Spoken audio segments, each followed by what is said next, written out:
She was born to John T. Webb. You can turn that on? It is on. You just need to raise it up and speak into the microphone. Okay. Is that a little better? Good. Okay. Good. She was born to John T. Webb, who was a fireman, and Viola E. Gibson. She was a housewife. She had two younger siblings, Aunt Margie and Uncle John T. Webb. And Uncle John is 88 years old now, wanted to come here, but he's in good health, but it's a long way to come from Long Beach. When Grandma was in the hospital in Yuma and not expected to live, he came all the way over from there. Leah drove him. So he said his hellos and his goodbyes at that time, really.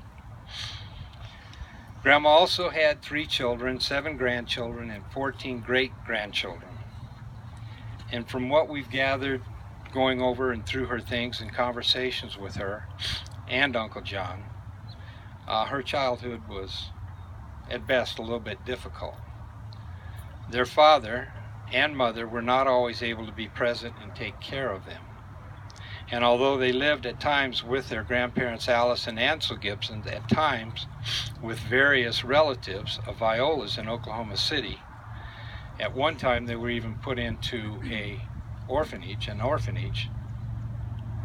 It was called the Sunshine Home for Children. And I think that was pretty rough on her. I think that gave her the will and the family grit that she had to keep family together, because she was put in that orphanage and left with her 2 siblings, and parents weren't around.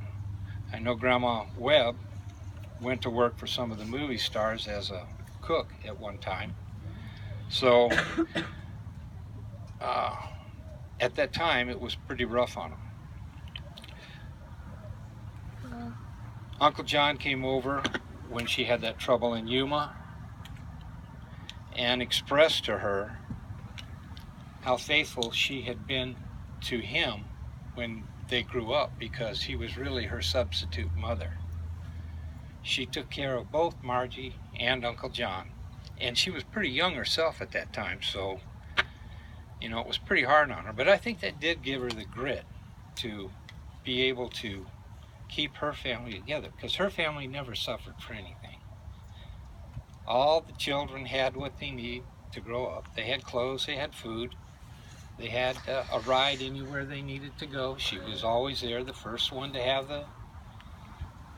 if you needed help, flat tire, whatever, gas money, Grandma was there. Some interesting things we discovered amongst Mom's belongings was that she was baptized into the Church of Jesus Christ and Latter-day Saints on August 27th, 1933 at 9 years old. She later, I know, was baptized into the Presbyterian Church. And later on after that, I know that she was involved with the Baptist Church. And later on, she even became a Seventh-day Adventist, which is what she was when she died. She finally said, "I found the truth," and that's where she stayed until she died. I know she believed in the state of the dead, in that when you die, the Bible says, you dead know nothing.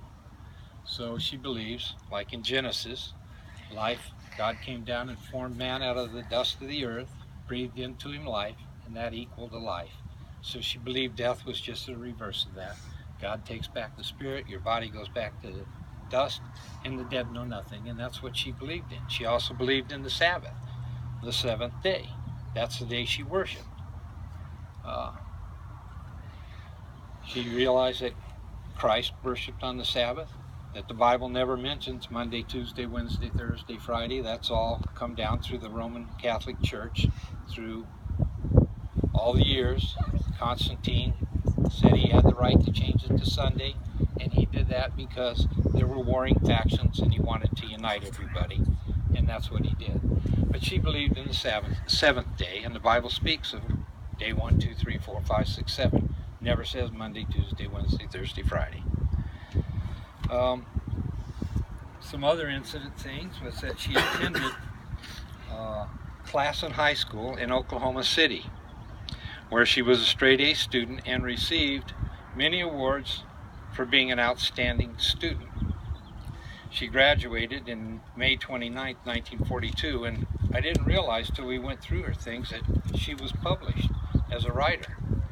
Well, it was on Santa Rita Hotel stationery, but, and also she was published in her high school manual, one of her poems. Terry, would you come up and read one of these poems for me?